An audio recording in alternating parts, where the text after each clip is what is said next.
Good morning, नमस्कार प्यारे students. Sao classes Chhabra online education platform पर आप सभी का स्वागत है। आज हम केदारनाथ सिंह के द्वारा रचित कविता बनारस के बारे में पढ़ेंगे। केदारनाथ जी का मूल नाम है केदारनाथ सिंह। जन्म 7 जुलाई 1934 बलिया गांव उत्तर प्रदेश में हुआ और इनका निधन 19 मार्च 2018 नई दिल्ली में हुआ। साथ ही दोस्तों, आज हम बनारस के बारे में पढ़ेंगे। जो केदारनाथ सिंह ने यहाँ के घाटों के बारे में वर्णन किया गया है, यहाँ की नदी के बारे में वर्णन किया गया है और साथ ही दोस्तों इसके पास ही मुर्दों को जलाते हैं उसके बारे में भी वर्णन किया गया है। साथ ही मंदिर की सीढ़ियों पर बैठे बंदरों के बारे में भी इन्होंने बताया गया है। आगे देखते हैं दोस्तों। समकालीन कविता के सशक्त कवि केदारनाथ सिंह का जन्म 7 जुलाई 1934 को उत्तर प्रदेश के बलिया जिले के चकिया गांव में हुआ। इनकी आरंभिक शिक्षा गांव में हुई, फिर उच्च शिक्षा के लिए बनारस में रहे। उन्होंने अपना शोध ग्रंथ आधुनिक हिंदी कविता में बिंब विधान आचार्य हजारी प्रसाद द्विवेदी के मार्गदर्शन में पूरा किया। उन्हीं की प्रेरणा से उन्होंने बांग्ला सीखी और रविन्द्रनाथ टैगोर के बांग्ला साहित्य को पढ़ने का प्रयास किया। तब वह ब्रिटिश कवि डायलेन थॉमस, अमेरिकी कवि वालेस स्टीवेंस और फ्रेंच कवि रेने सा के प्रशंसक भी रहे और उनकी कुछ कविताओं का अनुवाद किया था। आगे देखते हैं दोस्तों बनारस कविता की कुछ पंक्तियाँ। इस शहर में वसंत अचानक आता है और जब आता है तो मैंने देखा है लहर तारा या मडुवाडी की तरफ से उड़ता है धूल का एक बवंडर और इस महान पुराने शहर की जीभ किरकिराने लगती है। देखिए दोस्तों, इसका प्रस्तुत काव्यांश आधुनिक कवि केदारनाथ सिंह की कविता बनारस से उद्धत है, जो हमारी पाठ्य पुस्तक अंतरा भाग 2 में संकलित है। प्रसंग देखो दोस्तों इसका। इन पंक्तियों में बनारस शहर में वसंत के अचानक आने का वर्णन किया गया है। वसंत में धूल भरी आंधी चलती है जिससे सारे शहर में धूल ही धूल हो जाती है। आगे की पंक्तियां देखो दोस्तों। इस शहर में वसंत अचानक आता है और जब आता है तो मैंने देखा लहर तारा मंडुवा की तरफ से उड़ता है धूल का एक बवंडर। लहर तारा या मंडुवा बनारस के मोहल्ले का नाम है। बवंडर मतलब होता है आंधी या अंधड़। इसकी व्याख्या। वसंत के अकस्मात आगमन पर बनारस में लहर तारा या मडुवाडी मोहल्ले से धूल भरी आंधियाँ चलती है, जिसके कारण पुराने शहर बनारस के प्रत्येक भाग में धूल ही धूल भर जाती है और इस महान पुराने शहर की जीभ किरकिराने लगती है। धूल के कारण जिस प्रकार मुंह में किरकिरापन हो जाता है, उसी प्रकार सारे शहर में धूल ही धूल हो जाती है। लगता है मानो बनारस शहर की जीभ धूल के कण किरकिरी हो गई हो। कहने का तात्पर्य यह है कि बनारस में वसंत में धूल भरी आंधियाँ चलती है और सारा बनारस धूल दूषित हो जाता है। आगे की पंक्तियाँ देखो। जो है वह सग बगाता है, जो नहीं है वह फेंकने लगता है पचकियाँ। आदमी दशाश्वमेध पर जाता है और पाता है घाट का आखिरी पत्थर कुछ और मुलायम हो गया है। सीढ़ियों पर बैठे बंदरों की आंखों में एक अजीब सी नमी है और एक अजीब सी चमक से भर उठा है। भिखारियों की कटोरों का निपाट खालीपन है। प्रसंग देखिए। इन पंक्तियों में कवि ने बनारस के वसंत आगमन का वर्णन किया है, यानी वसंत आने का वर्णन किया है। वसंत आने पर बनारस में नवीन जागृति, उल्लास और चेतना व्याप्त हो जाती है। पत्रों तक में नमी का एहसास होता है। जो है वह सुख बुगाता है, जो नहीं है वह फेंकने लगता है पचकियाँ। सुख बुगाता का मतलब होता है जागरण, जागने की क्रिया। पचकियाँ होता है अंकुरण। इसकी व्याख्या देखो। कवि कहता है कि बनारस में वसंत की हवा चलने से जो अस्तित्व में है उसमें सुख बुगाहट होने लगती है, उसमें जागृति आ जाती है। जो अस्तित्वहीन है उनमें भी नवांकुर फूटने लगते हैं। इस प्रकार वसंत की हवा का सारे वातावरण पर प्रभाव पड़ता है। लोग विगत असफलताओं से निराश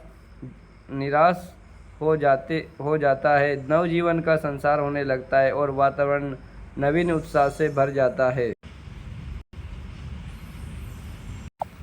आदमी दशाश्वमेध पर जाता है और पाता है घाट का आखिरी पत्थर कुछ और मुलायम हो गया है। व्याख्या देखो, व्याख्या दशाश्वमेध घाट पर आने वाले प्रत्येक व्यक्ति को ऐसा लगता है मानो नदी का स्पर्श करने वाला घाट का अंतिम पत्थर कुछ और नरम हो गया है, उसकी कठोरता कम हो गई है। यह ऐसा ही है जैसे पाषाण हृदय व्यक्ति का हृदय बदल जाता है, उसके व्यवहार में परिवर्तन आ जाता है। आगे की पंक्तियाँ देखो, सीढ़ियों पर बैठे बंदरों की आंखों में एक अजीब सी नमी है और एक अजीब सी चमक से भर उठा है। भिखारियों के कटोरों का निपाट खालीपन, निपाट मतलब था बिल्कुल बिल्कुल एकदम। व्याख्या देखो, घाट पर बैठे बंदरों की आंखों में विशेष प्रकार की नमी दिखाई देने लगती है, एक अजीब सी चमक दिखाई देती है।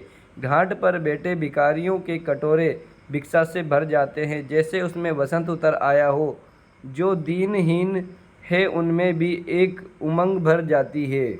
आगे की पंक्तियाँ देखो, तुमने कभी देखा है खाली कटोरों में वसंत का उतरना? यह शहर इसी तरह खुलता है, इसी तरह भरता है और खाली होता है यह शहर। व्याख्या देखो, कवि कहता है कि वसंत आने पर बनारस के अभावग्रस्त लोगों में भी उल्लास व्याप्त हो जाता है।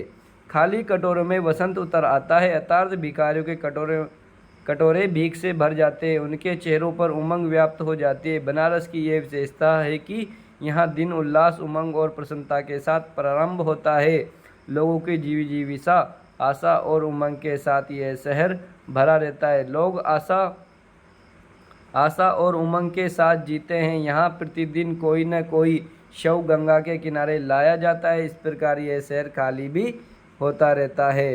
आगे की पंक्तियाँ देखो, इसी तरह रोज रोज एक अनंत शव ले जाते हैं कंधे अंधेरी गली से चमकती हुई गंगा की तरफ। इसकी व्याख्या देखो, लोग शव को कंधे पर उठाकर अंधेरी गली से निकाल कर गंगा की ओर दाह संस्कार के लिए ले जाते हैं, अर्थात मृत्यु के अंधकार से निकलकर शव को मोक्ष के प्रकाश की ओर ले जाया जाता है। इस प्रकार शहर में कहीं खुशी का वातावरण व्याप्त रहता है तो कहीं शोक की काली चादर बिछ जाती है। इस प्रकार परस्पर विपरीत दृश्य बनारस में देखने को मिलता है। आगे की पंक्तियाँ देखो, इस शहर में धूल धीरे धीरे उड़ती है, धीरे धीरे चलते हैं लोग, धीरे धीरे बजते हैं घंटे, शाम धीरे धीरे होती है। कवि का कहने का तात्पर्य इन पंक्तियों में, कवि कहता है कि बनारस की जीवन शैली का वर्णन है। यहाँ हर कार्य धीरे धीरे होता है, मानो इस शहर की विशेषता है। आध्यात्मिक एवं सांस्कृतिक दृष्टि से इस नगर का अपना अलग ही महत्व है। व्याख्या देखो, बनारस शहर में सैकड़ों वर्षों से कोई परिवर्तन नहीं हुआ है। इस शहर में धूल धीरे धीरे उड़ती है, लोग धीरे धीरे चलते हैं, उनका जीवन धीमी गति से चलता है। मंदिरों और गंगा के घाटों पर बहुत मंद ध्वनि में घंटे बजते हैं। शहर में संध्या धीरे धीरे उतरती है। आगे की पंक्तियाँ देखिए, यह धीरे धीरे होने की सामूहिक लय दृढ़ता से बंधे हैं समूचे शहर को। दृढ़ता होता है मजबूती, समूचे मतलब पूरा या समग्र या पूरे। व्याख्या देखो, कवि कहते हैं कि बनारस में जीवन सहज रूप से चलता है, हर कार्य धीरे धीरे होना यहाँ का स्वभाव बन गया है। यही सामूहिक मंतर गति सारे शहर को बांधे हुए हैं। यानी कवि कहते हैं कि बनारस का जीवन सहज रूप से चलता है और यहाँ पे हर कार्य धीरे धीरे होता है और ये तो स्वभाव ही बन गया है। यहाँ का ऐसा स्वभाव बन गया कि हर कार्य धीरे धीरे होते हैं और सामूहिक मंत्र गति सारे शहर को बांधे रखते हैं और जो सामूहिक मंत्र है वो बांधे रखते हैं। आगे की पंक्तियाँ देखो, इस तरह की कुछ भी गिरता नहीं है कि हिलता नहीं है कुछ भी की जो चीज़ जहाँ थी वहीं पर रखी है। इसकी व्याख्या देखो, इस मजबूत बंधन के कारण यहाँ की हर चीज़ अपने स्थान पर स्थित है, वह गिरती और हिलती नहीं है। गंगा के प्रति आस्था और श्रद्धा आज भी अडिग है। कवि कहता है कि यहाँ मजबूत बंधन है, यहाँ पे जो भी चीज़ जहाँ पे रखी है, जिस स्थान पे रखी है जो चीज़, वो स्थिर है, वो इधर उधर हिलती भी नहीं है और गिरती भी नहीं है। गंगा के प्रति आस्था और श्रद्धा आज भी अडिग है। ये पंक्तियाँ देखो कि गंगा वही है कि वहीं पर बंधी है नाव की वहीं पर रखी है तुलसीदास की कड़ाऊ सैकड़ों बरस से। कड़ाऊ मतलब होता है लकड़ी से बनी पैरों में पहनने वाली पादुकाएं। व्याख्या देखो दोस्तों, गंगा के प्रति आस्था और श्रद्धा आज भी अडिग है। नावें भी निश्चित स्थान पर ही बनती है, यानी गंगा के प्रति आज भी लोगों में आस्था और श्रद्धा अडिग है। अडिग का मतलब स्थिर है। नावें भी निश्चित स्थान पर ही बनती है और तुलसीदास की कड़ाव भी सैकड़ों वर्षों से वहीं रखी है। पुराने मूल्य, मान्यताएं, आस्था, विश्वास, श्रद्धा आदि सभी बनारस की धरोहर के रूप में सुरक्षित है। बनारस की आध्यात्मिक और भव्यता अब भी जैसी की तैसी है। भाव यह है कि बनारस का जीवन अब भी पुराने ढंग से ही चल रहा है। आगे की पंक्तियां देखेंगे। कभी सही सांझ बिना किसी सूचना के घुस जाओ इस शहर में, कभी आरती के आलोक में। सही सांझ मतलब संध्या आरंभ, यानी संध्या का समय शुरू हो जाता है। आलोक मतलब होता है प्रकाश। इसका प्रसंग देखेंगे। प्रस्तुत काव्यांश में बनारस के संध्याकालीन सौंदर्य का वर्णन है। कहीं श्रद्धा के साथ मंत्रोच्चारण करते हुए गंगा की आरती उतारी जाती है तो कहीं शव यात्रा निकाली जाती है। यानी संध्याकालीन यानी शाम के समय का सौंदर्य वर्णन किया गया है। संध्याकालीन का वर्णन किया गया है कवि द्वारा। यहाँ पर कहा गया है कि शाम की समय श्रद्धा के साथ मंत्र उच्चारण करते हुए गंगा की आरती उतारी जाती है तो एक तरफ शव यात्रा निकाली जाती है। व्याख्या देखो। कवि कहता है कि कभी संध्या के समय अचानक इस बनारस नगरी को देखो तो एक अजीब सा दृश्य आंखों के सामने आएगा।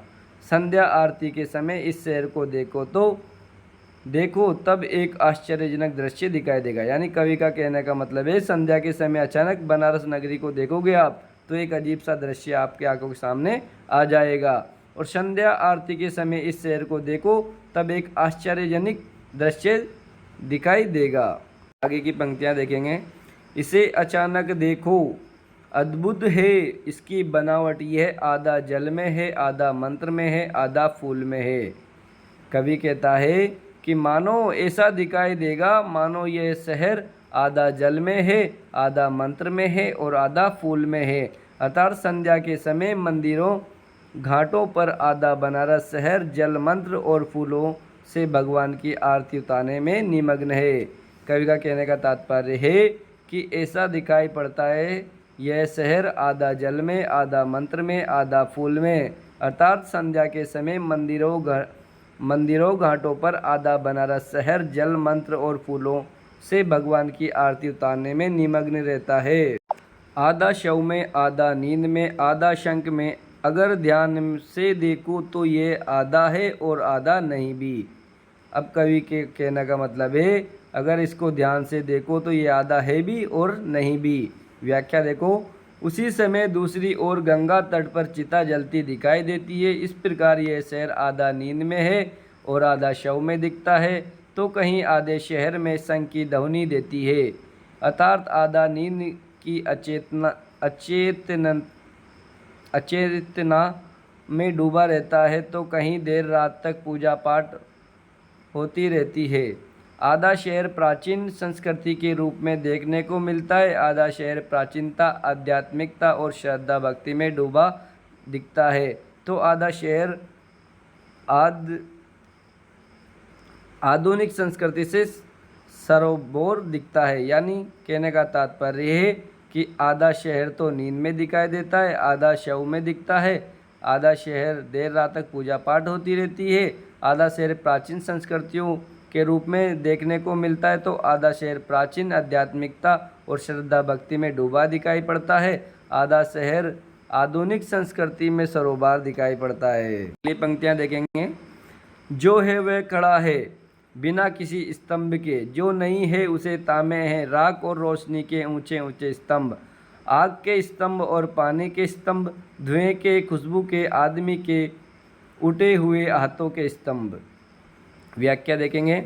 कवि का कहना है कि बनारस में जो कुछ विद्यमान है वह सभी बिना किसी आधार के, बिना किसी सहारे के खड़ा है। बनारस की प्राचीनता, आस्था, आध्यात्मिकता, विश्वास, भक्ति, श्रद्धा और सामूहिक गति सभी विरासत के रूप में यहाँ के जनजीवन में व्याप्त है। उसका मिथ्य रूप आज भी सुरक्षित है। जो अस्तित्व में नहीं है उसे राख, रोशनी के ऊंचे खंभे, आग के स्तंभ, पानी के खंभे, धुएं की सुगंध और आदमी के उठे हाथ थामे हुए हैं। अर्थात बनारस में आध्यात्मिकता की दोनों शैलियों के मिले जुले रूप देखने को मिलते हैं। अर्थात कवि का कहना है कि बनारस में आध्यात्मिकता की दोनों शैलियों के मिले जुले रूप देखने को मिलते हैं। आगे की पंक्तियां देखते हैं। किसी अलक्षित सूर्य को देता हुआ अर्घ्य शताब्दियों से इसी तरह गंगा के जल में अपनी एक टांग पर खड़ा यह शहर अपनी दूसरी टांग से बिल्कुल बेखबर है। अलक्षित मतलब होता है अज्ञात, दिखाई न देने वाला। अर्घ्य मतलब होता है जो हाथों में जल लेकर सूर्य को अर्पित करते हैं। तो इसमें देखेंगे दोस्तों, व्याख्या देखेंगे। यह बनारस शहर सदियों से किसी अज्ञात दृश्य को अर्घ्य देता हुआ गंगा के जल में अपनी एक टांग पर खड़ा है और दूसरी टांग से अनजान है। सूर्य को ब्रह्मा का प्राचीनतम रूप, यानी सूर्य को ब्रह्मा का प्राचीनतम रूप मानकर सदियों से यहाँ पूजा जा रहा है। यह परंपरा आज की नहीं, बहुत प्राचीन है। कहने का तात्पर्य यह है कि आज भी गंगा के बीच में खड़े होकर उसके जल से सूर्य को अर्घ्य दिया जाता है, मतलब जल चढ़ाया जाता है। बनारस का एक भाग आज भी प्राचीन परंपरा में दृढ़ है तो दूसरा आधुनिकता में प्रभावित है। इस प्रकार बनारस में प्राचीनता के साथ आधुनिकता का समावेश है। कवि का कहने का मतलब ये है कि बनारस का एक भाग आज भी प्राचीन परंपरा में दृढ़ है, अटल है, तो दूसरा आधुनिकता जो वर्तमान में चल रहा है उससे भी प्रभावित है। इस प्रकार बनारस में प्राचीनता के साथ आधुनिकता का भी समावेश है। वीडियो कैसी लगी कमेंट करके ज़रूर बताएं और इसी तरह और अधिक वीडियो पढ़ने के लिए चैनल को लाइक करें, सब्सक्राइब करें तथा शेयर करें। जय हिंद, जय भारत।